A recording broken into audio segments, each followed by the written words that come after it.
ነይ ቅመምዬ እናትሽን ሰላም በያት እንጂ ነይ። ማንንም ሰላም አለባለም። ልጅሽ ነች 9 ወር የተሸከምሻል። ሲጀመር እሷን ማግኘትም ማየትም አልፈልግም። በቃ እንዲሁ እናት አለ ብትል ይሻላታል። እሷ የገዛ ባልሽና ልጅሽን ለሌላ ወንድ ብለሽ ጥለሽ ሄድሽ። ከነሱ ጋር ላገናኝሽ ነው ብዬ በቀጥረሽ አንቺም አትመጭልኝ። እናቷ ምንድን ናት? ተቆሳሳ ለሁለተኛ ጊዜ ህይወት ይልጣል።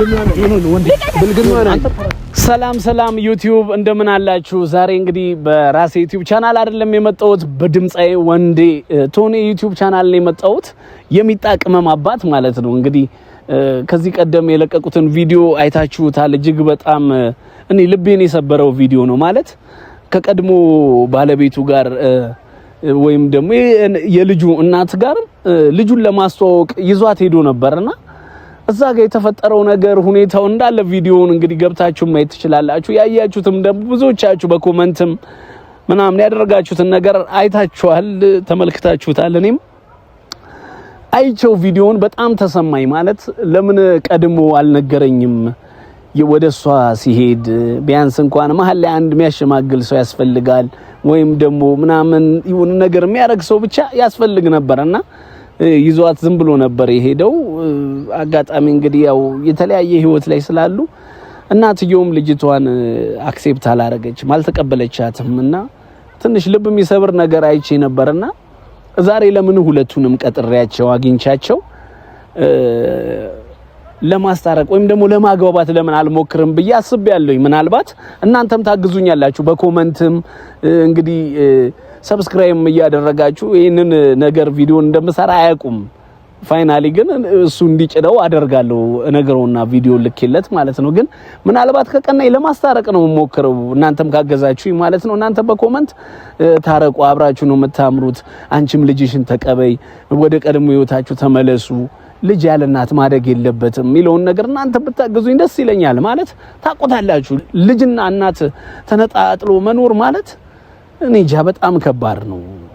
ልጅ ያለ እናትም ያለ ልጅ ህይወት አይደለም። ቃይታ 9 ወር ተሸክማ ያሳደገች እናት በዛና ያለ ደረጃ ምን እንዳረጋትም ልጄን አልፈልግም ሁለተኛ እንዳታመጣት ምናምን ስትል እኔ በጣም ነው ያዘንኩት፣ በጣም ነው የተሰማኝ በእውነት። ከዛ ወዲያው ነው የመጣልኝ ሐሳብ ለምን እኔ መሀል አልገባም፣ ለምን አላስታርቃቸውም? ለኔ ማለት ጥሩ አመለካከት አላቸው፣ ሁለቱንም አውቃቸዋለሁ፣ ልባቸውም ሁለቱም ጥሩ ነው። ግን ምናልባት መሀል ላይ እልህ የሚባል ነገር አንዳንድ ህይወት ላይ እንደዚህ አይነት ነገር አይጠፋም። እልህ አልረታ ባይነት ምናምን ምን ያደርጋል እንትን ያደርጋል። አንዳንዴ ምንም ነገርን በቃ የሆነ እኔ አልበገር ማለት ሸነፍ ማለት ነው ያመጣል። ግን እስኪ ዛሬ ልሞክር፣ እናንተም አግዙኝ፣ እንሞክር፣ ለማስታረቅ እንሞክር። እግዚአብሔር ከፈቀደ ወይም ፈጣሪ ፈቅዶላቸው ደግሞ ይታረቃሉ ብዬ አስባለሁኝ። እኔ በጥሩ ልብ ነው የተነሳሁት። አብራችሁኝ ሁኑ፣ እስኪ ለማስታረቅ እንሞክር።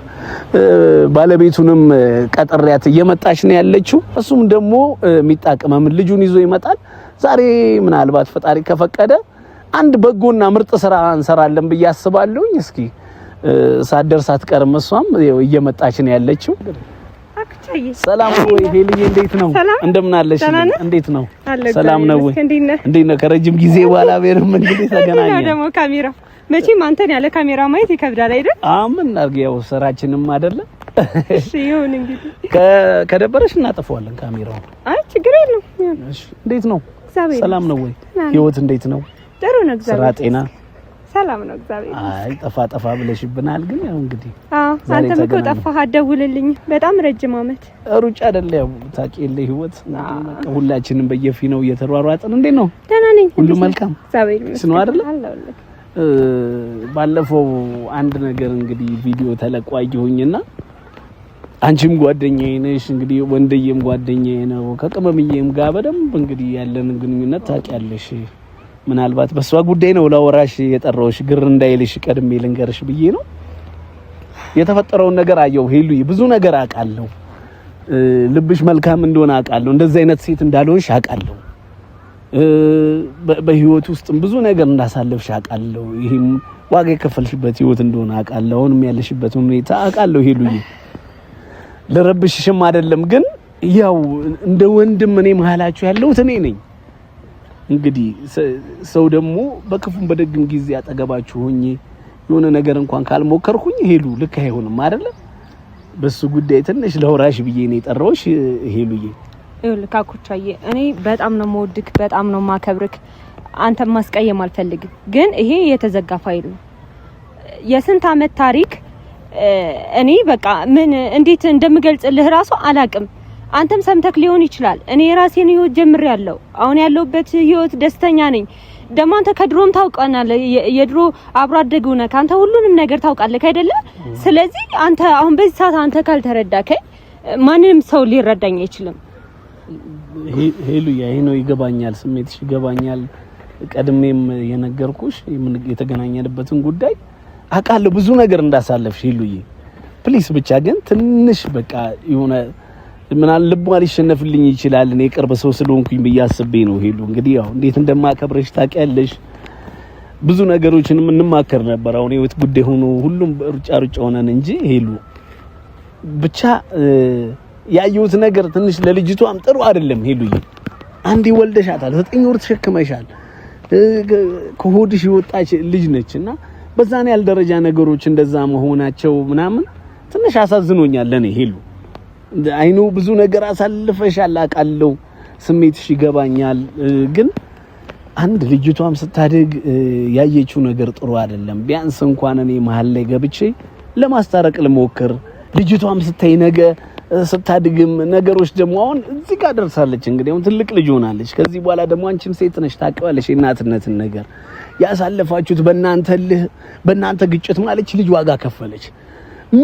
ምንም ይሁን በቃ ማቆርጭና ማጥዩ ነገር ነው የልጅ ጉዳይ ሄሉ። እንደው ልብሽ ከራራና ትወደኛለች፣ ታከብረኛለች፣ እንደ ወንድም ታየኛለች ብዬ ስላሰብኩኝም ነው የመጣሁት። አኩቻዬ በእግዚአብሔር ክፉ ሰው አታድርጉኝ። በቃ እኔን ክፉ አታድርጉኝ። ያን ያክል ቆይ እኔ እንዴት ነው የምገልጹኝ? ግን እኔም እኮ እናት ነኝ። ግን አሁን ያለሁበትን ኖ እንደሱ አይደለም ሄሉ፣ እንደሱ አይደለም። እንደሱ እንዲሰማሽ እኮ አይደለም። አውቃለሁ ያለሽበትን ህይወት አዲስ ህይወት ጀምረሻል። የራስሽ ህይወት ላይ ነው ያለሽው። አይኖ ልጅ ከዚህ በፊት የነበረ አንዳንድ ህይወት አሁን ያለሽን ህይወት ሊረብሽ ይችላል። አይኖ ግን ምን ይደረግ ታዲያ? እቺስ ልጅ ደግሞ እናት እያላት እንደሌላት ትሁን ሄሉ። አግኝተሻት እንኳን ቢያንስ እንደ እናት ቅፍ እያረግሽ በሆነ ጊዜ እንኳን ጊዜ በሰጫት ልክ አይደለም ሄሉ። አሁንም ሌላ ህይወት ውስጥ እንኳን ሆነሽ ልጅ ልትወልጂም ሊኖርም ይችላል አይደል? ግን እንዴት ነው ታዲያ የሚሆነው? ኩቻ ምን ብዬ ላስረዳክ ሄሉዬ? እኔ እረዳሻለሁ። አይኖ ከባድ እንደሆነ አይኖ፣ ግን የልጅ ጉዳይ ነው ሄሉዬ። እኔ ግድ የለሽም። መጀመሪያ ምን አይነት ዋጋ እንደከፈልኩ እኮ አንተም ቢሆን ታውቃለህ አይደል እንዴ? አዎ በደንብ አውቃለሁ። በደንብ እረዳሻለሁ ሄሉዬ። በጣም ዋጋ ከፍለሻል ለዚህ ህይወት።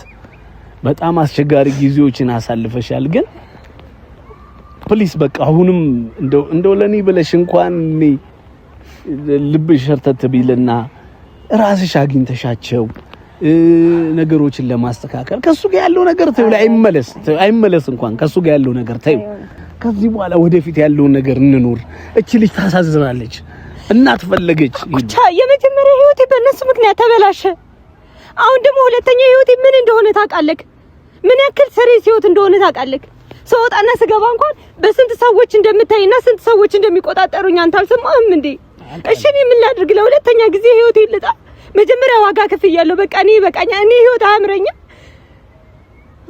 ፖሊስ በእናትሽ እባክሽ ይሉ በቃ እኔ እግርሽም ላይ ቢወሉ ደቅ በቃ ይሄ በእግዚአብሔር እባክሽ ይሉ እባክሽ በቃ አንዳንድ ነገሮች ማስተካከል ይቻላል። ቢያንስ ልጅቷን ማግኘት፣ ጊዜ እየሰጠሻት ማውራት፣ አንዳንድ ነገሮች ላይ ለማስተካከል ሞክሪ፣ እስኪ ለማመቻቸት ሞክሪ። ያኛው ህይወትሽ ሳይጎዳ እቺን ልጅ ማግኘት አችልም። ያኛው ህይወቴ ሳይጎዳ እንዴት ነው የምችለው? ሳይጎዳ ማለት አይደለም ህይወቴን ሁሉ ሊያሳጣ የሚችል ጉዳይ ነው ይሄ ጉዳይ ማለት ነው። ህይወቴን ያሳጣኛል። በቃ እኔ ሟች ነኝ። እኔ አግኝቻት የኔ ህይወት ከማጣ በቃ እንዲሁ እናት አለ ብትል ይሻላታል። እሷም ሂሉዬ እባክሽ የሆነ ነገር እንደው ለማድረግ ሞክሪ። እኔ እንደው ራስሽ ቀጥረሻቸው ነገሮችን አስበሽበትም ሊሆን ይችላል። እንደሆነ ያገኘሁሽ በደንብ ላውራሽ ብዬ ነው። ነገሮች ደግሞ ጥሩ ከሆነ እነሱንም ደግሞ አግኝተን የምናወራበትን ነገር ለማስተካከል ብዬ ነው። አንቺ ትንሽ ልብሽ ከተሸነፈልኝ እነሱን ማምጣት አይከብደኝም። ከዛ በኋላ ደግሞ እንድትወሩ አደርጋለሁ ብዬ አስቤ ነው። ሄሉዬ አኩቻ እኔ ምን ልበልክ? ከዚህ በላይ እኔ ይሄን አስፈሪ ህይወቴን ልገልጽልህ አልችልም። እኔ የሆነ ነገር ቢሆን አንተስ አይቆጭህም? ሄሉዬ ይቆጨኛል፣ ይገባኛል እኮ አሁን ህይወት ጀምረሻል። እቺ ልጅ እዚህ እድሜ ላይ እስክትደርስ አንቺም የራስሽ ህይወት እንግዲህ ጀምረሻል። አሁን በሱና ባንቺ ጉዳይ እቺ ልጅ እናት እየናፈቀሽ መኖር ትምህርቷንም እኮ አትማርም እኮ ታውቂያለሽ። የልጅ ነገር ልጅ ከባባ ትምህርቱን አይማርም፣ ህይወትም ህይወት አይሆንም ያለ እናት።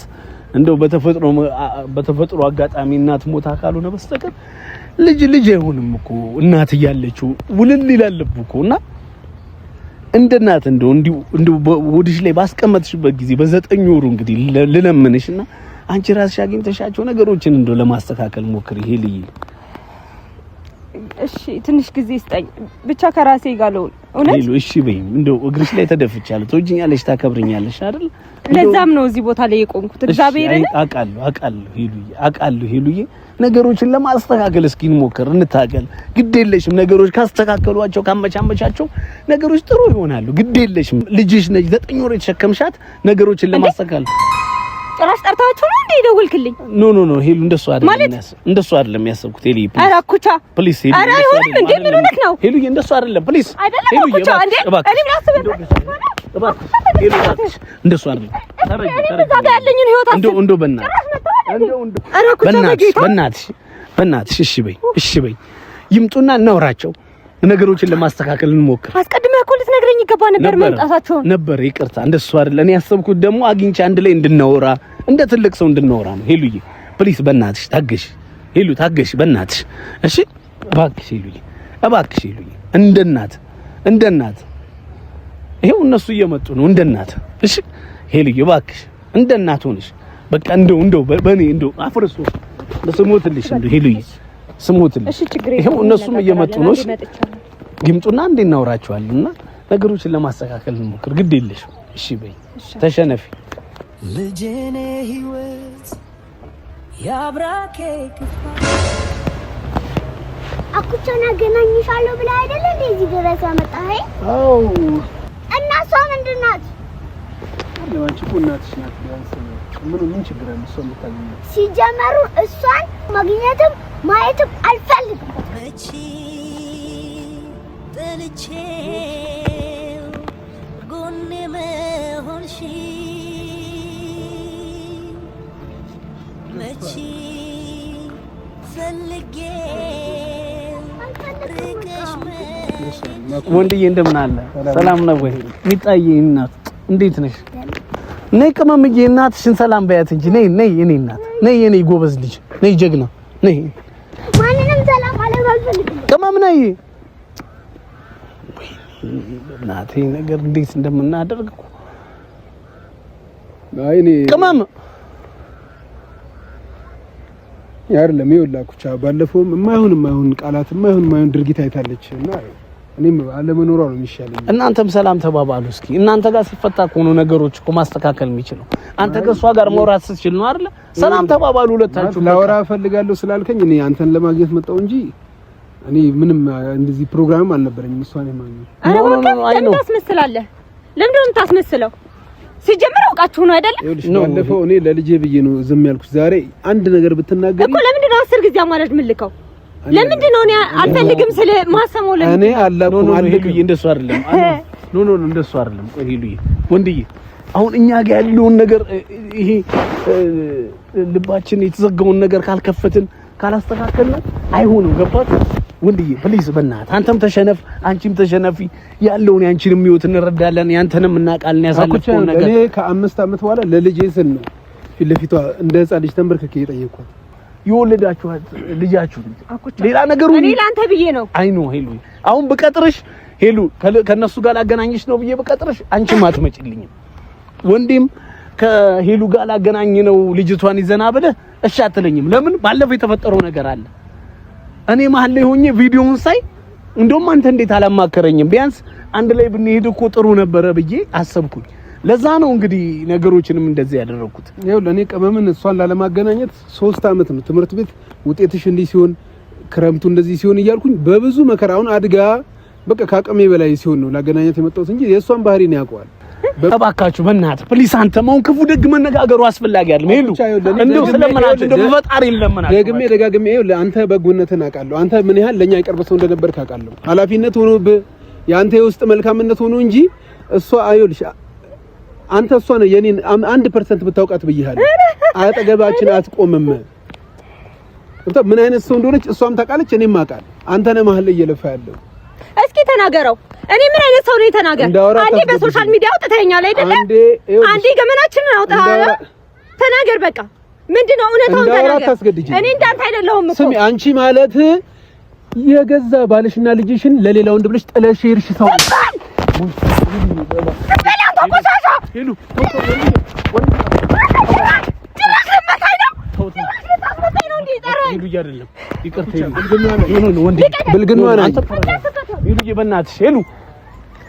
ሄሉ በጌታ ስም አስታርቃለሁ ብዬ ጭራሽ ላጣላ አስታርቃለሁ ብዬ በእናትህ እንኳን አየህ ትናገራለህ። የማይናገር ነገር ነው የተናገረው። እንኳን አየሃት ይኸውልህ፣ እኔ በጣም ነው የማመሰግነው። ልጄን ረጅም ሰዓት ጥያት ነው የሄድኩት።